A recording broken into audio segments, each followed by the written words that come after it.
Olá, queridos passageiros, tripulantes, pensadores da nave Éticos. Sejam todos muito bem-vindos. Não sei se vocês notaram, mas nossa última viagem por Apocalipse 11 não decolou. Ela foi adiada. Tivemos alguns imprevistos que nos forçaram a fazer uma pausa na nossa jornada. Ela está pronta para gravar, mas devido aos últimos acontecimentos, a agenda da nave mudou um pouquinho. E em meio a essa luta, surgiu uma reflexão que originou esse novo modelo de mensagem do canal. Hoje, nós não faremos exatamente uma viagem. Hoje, nós vamos iniciar uma expedição, um momento de exploração, contemplação e discernimento. Essas expedições acontecerão em torno de uma vez por mês, normalmente na primeira quinta de cada mês. Faremos sempre uma expedição, depois 3 viagens, uma expedição, 3 viagens e assim por diante. Portanto, provavelmente na próxima quinta nós retomamos a nossa jornada pelo Apocalipse.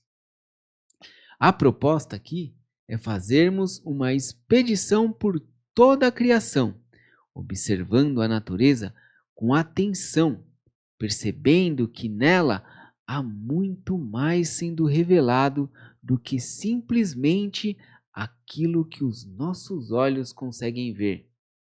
E é exatamente isso que vamos fazer hoje: explorar, observar e discernir o que a criação revela sobre o Criador e como nós somos transformados por essa revelação.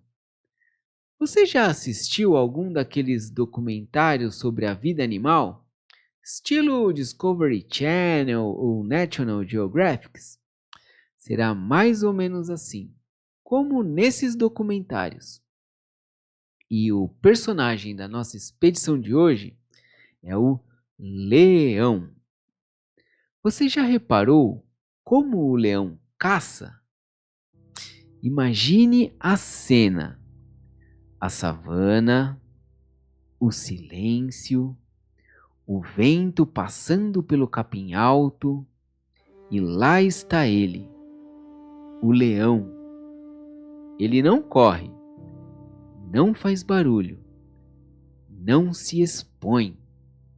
Ele apenas observa. Fica baixo, escondido, praticamente invisível. Os olhos fixos no rebanho, mas não no grupo inteiro. Ele analisa cada indivíduo, aquele que está distraído, que se afastou, que parece mais fraco. O leão não escolhe o mais forte, ele escolhe o mais vulnerável. E ele espera, às vezes minutos, muitas vezes até horas, até surgir o momento certo, uma brecha. E quando ataca, é rápido, direto e preciso.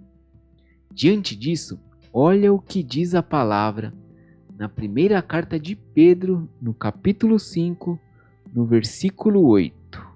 Está assim: estejam atentos, tomem cuidado com seu grande inimigo, o diabo, que anda como um leão rugindo à sua volta, à procura de alguém para devorar.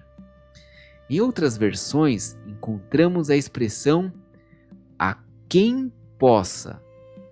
Ele procura por quem pode, mas nem todos podem. A intenção não garante o acesso. Nem todo alvo está disponível.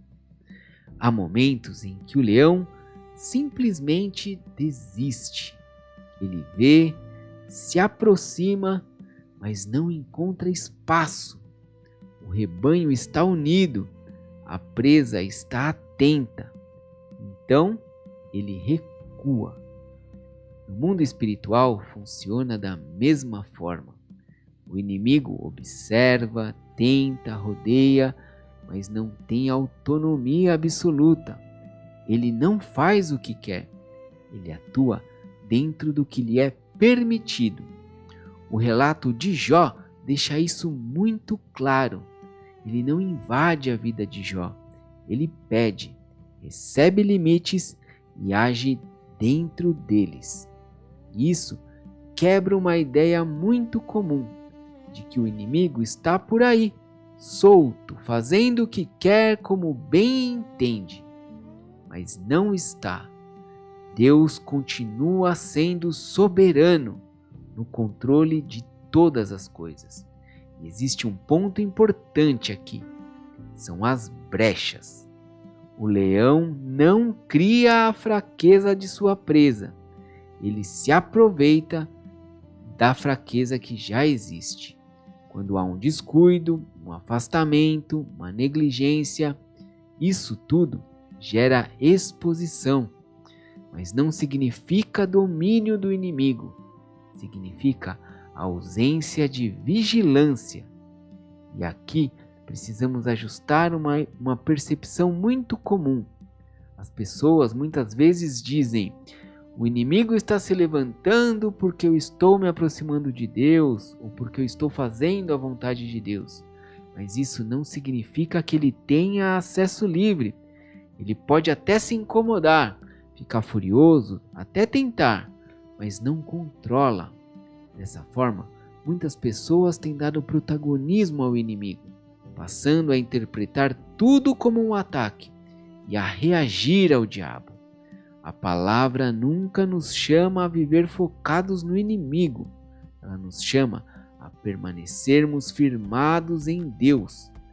E isso fica ainda mais claro quando lemos Romanos, no capítulo 8, nos versículos do 28 ao 39, que diz assim: E sabemos que Deus faz todas as coisas cooperarem para o bem daqueles que o amam, que são chamados de acordo com o seu propósito, pois Deus conheceu de antemão os seus e os predestinou para se tornarem semelhantes à imagem de seu Filho, a fim que ele fosse o primeiro entre muitos irmãos.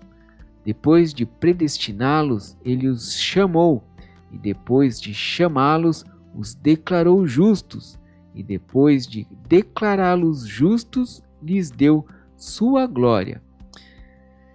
Que podemos dizer diante de coisas tão maravilhosas? Se Deus é por nós, quem será contra nós? Se ele não poupou nem mesmo seu próprio filho, mas o entregou por todos nós, acaso não nos dará todas as outras coisas?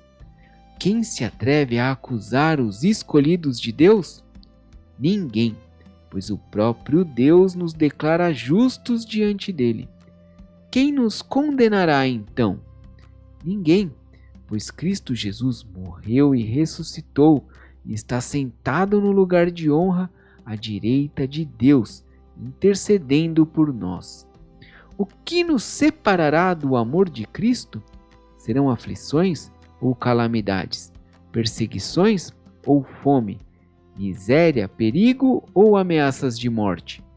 Como dizem as Escrituras, por causa de ti enfrentamos a morte todos os dias. Somos como ovelhas levadas para o matadouro. Mas apesar de tudo isso, somos mais que vencedores por meio daquele que nos amou. E estou convencido de que nem morte nem vida, nem anjos nem demônios, nem o que existe hoje, nem o que virá no futuro, nem poderes, nem altura nem profundidade, nada em toda a criação jamais poderá nos separar do amor de Deus revelado em Cristo Jesus, nosso Senhor. O próprio texto revela: o propósito não é evitar o processo, é ser transformado por ele. Nós fomos predestinados para nos tornarmos semelhantes ao Filho. Deus não está apenas conduzindo você à vitória, ele está formando Cristo em você, assim como está escrito lá em Filipenses no capítulo 1, no versículo 21. Viver é Cristo e morrer é lucro. A vida cristã não gira em torno da preservação do eu, mas da transformação do eu. É o esvaziar-se de si mesmo para se encher de Cristo, assim como está em Filipenses capítulo 2, dos versículos 5 ao 7. É negar a si mesmo, tomar a sua cruz e segui-lo, como Jesus nos ensina em Mateus 16, 24.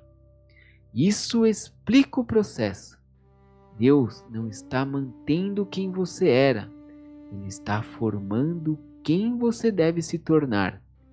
E esse processo não é confortável, mas é necessário. Na primeira carta de João, no capítulo 4, no versículo 4 diz: Filhinhos, vocês pertencem a Deus e já venceram os falsos profetas, pois o Espírito que está em vocês é maior que o Espírito que está no mundo. O foco não é o tamanho da luta, é quem está com você nela.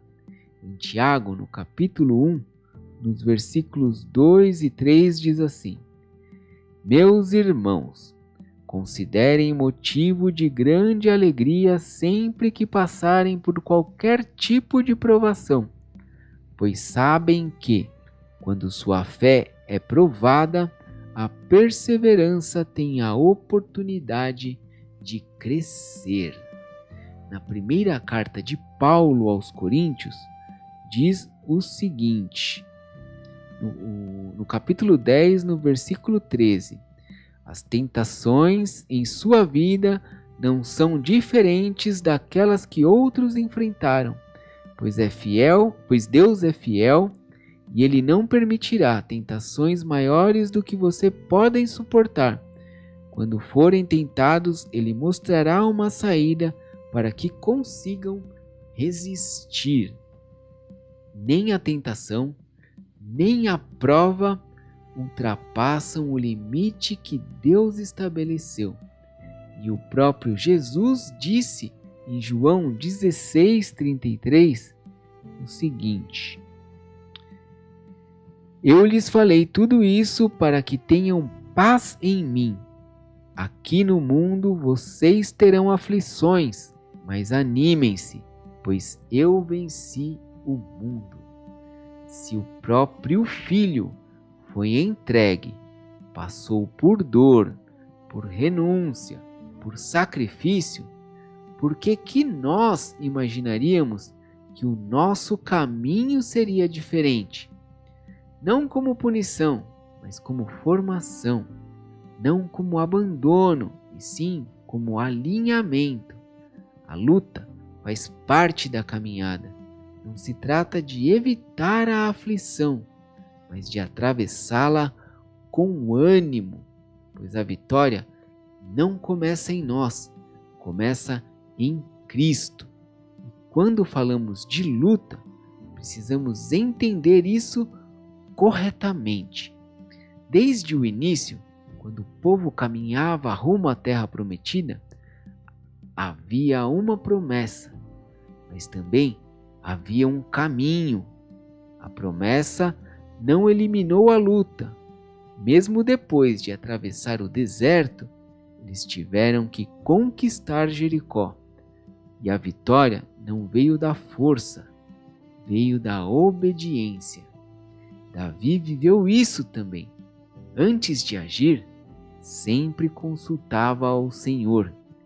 E em muitos outros momentos, Deus deixou claro o seu agir, como no segundo livro de Crônicas, no capítulo 20, onde o rei Josafá ele clamou a Deus quando os exércitos inimigos declararam guerra a ele. E Deus respondeu, nos versículos do 15 ao 17, através de um profeta, ele disse: Escutem-me todos vocês, povo de Judá e Jerusalém. Escute, rei Josafá. Assim diz o Senhor: Não tenham medo, não fiquem desanimados por causa desse exército imenso, pois a batalha não é sua, mas de Deus. Amanhã marchem contra eles. Vocês os encontrarão vindo pela subida de Ziz, no fim do vale que abre para o deserto de Jeruel. Quando os encontrarem, porém, não terão de lutar. Tomem suas posições, depois fiquem parados e vejam o livramento do Senhor. Ele está com vocês, povo de Judá e de Jerusalém. Não tenham medo nem desanimem. Saiam para enfrentá-los amanhã, pois o Senhor está com vocês. Mas quando havia afastamento, o cenário mudava. A luta deixava de ser confronto e se tornava correção, assim como foi no exílio babilônico. Deus levantou Nabucodonosor contra o seu povo, não como um abandono, mas como disciplina. E mesmo assim, ele preservou, sustentou e restaurou. Por isso, a palavra declara no segundo livro de Crônicas, no capítulo 7, no versículo 14, que diz assim: Então, se meu povo que se chama pelo meu nome humilhar-se e orar, buscar minha presença e afastar-se de seus maus caminhos, eu os ouvirei dos céus, perdoarei seus pecados e restaurarei a sua terra. O padrão é muito claro. Há lutas de conquistas, de direção e de correção, mas em todas Deus está conduzindo. E isso continua em Tiago, no capítulo 4, no versículo 7, que diz assim: Portanto, submetam-se a Deus, resistam ao diabo, e ele fugirá de vocês. A resistência começa no posicionamento, e isso muda tudo. Nem toda luta é ataque, mas muitas são processos. Ninguém entra em batalha sem preparo, e espiritualmente não é diferente. Muitas situações que chamamos de luta são formação. É Deus te preparando, te fortalecendo e amadurecendo. E existe uma outra dimensão, a batalha interna. Em Efésios, no capítulo 6, no versículo 12, diz assim: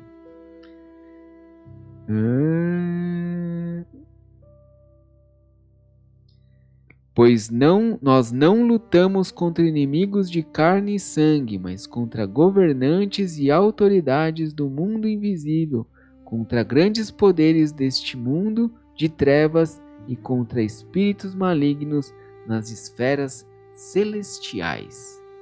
Mas também existe o conflito interno: carne contra espírito, vontade contra propósito, impulso contra obediência. Muitas vezes, a maior luta não está fora, está dentro. Quando o interior se alinha, o exterior perde a força. E isso muda a perspectiva da vitória. Ser mais que vencedor não é ausência de luta, é transformação no meio dela. Como em João 9,3, quando os discípulos questionaram a Jesus sobre o cego de nascença. O texto diz assim: Jesus respondeu: Nem uma coisa nem outra.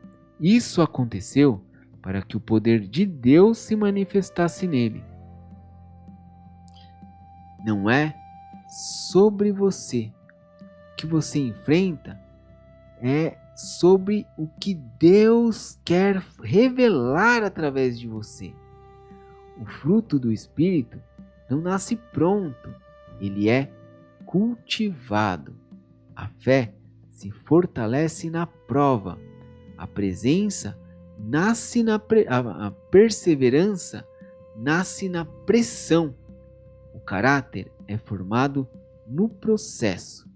Então a pergunta muda, não é quem está contra mim, mas sim o que Deus está formando em mim. E no fim, o problema nunca foi o leão existir. O problema sempre foi a distância do pastor. Quando a ovelha permanece, o leão pode até rodear, mas não encontra acesso com facilidade. A chave não é reagir ao inimigo, é permanecer em Deus. E quando isso acontece, a luta pode até vir, mas o desfecho já está definido. Você não está sozinho, não está exposto, não está à mercê. Existe um pastor, e não é qualquer pastor. É aquele que deu a sua vida pelas ovelhas, que conhece cada uma pelo nome e que não perde nenhuma delas. Talvez hoje o chamado não seja para lutar mais, mas para permanecer no rebanho, na presença, na vigilância, na dependência de Deus. Porque a vitória não está na força, mas na posição. E quando você entende isso, o medo perde o espaço, a confusão se dissipa e o discernimento cresce. Você deixa de viver reagindo ao rugido do leão e passa a viver descansando na voz do pastor. Não é o rugido que define a história, é a voz que você decide ouvir. E é justamente por isso que a vida cristã não é uma reação ao inimigo, é uma resposta a Deus. Pois quem vive reagindo ao rugido, vive em tensão, mas quem vive atento à voz do pastor, vive em direção e experimenta a paz que excede todo entendimento. Porque no fim, o leão pode até rodear, pode observar, pode até rugir, mas ele não define o seu destino. Quem define é o pastor. E talvez hoje essa não tenha sido apenas uma reflexão, mas um chamado para voltar, para se reposicionar, um chamado para deixar de viver reagindo ao que está ao redor e começar a viver firmemente na presença de Deus. Se você percebe que em algum momento se afastou, se distraiu ou simplesmente perdeu essa posição, esse é o momento de voltar, de se alinhar novamente, de se render. O pastor continua chamando e ele continua recebendo. Então, se você quiser, feche os seus olhos por um instante e faça essa oração comigo. Senhor, eu reconheço que muitas vezes tenho vivido distraído, reagindo às circunstâncias e não posicionado na Tua presença. Mas hoje eu decido voltar, decido me render e permanecer. Me ensina a ouvir a Tua voz acima de qualquer ruído. Fortalece o meu espírito, alinha o meu coração e forme em mim aquilo que o Senhor deseja. Eu entrego minha vida em Tuas mãos, para a honra e glória do Seu nome, que eu oro e agradeço em nome de Jesus. Amém. Se essa mensagem falou com você, compartilhe ela com alguém, porque às vezes o que você ouviu hoje é exatamente o que outra pessoa precisa ouvir também.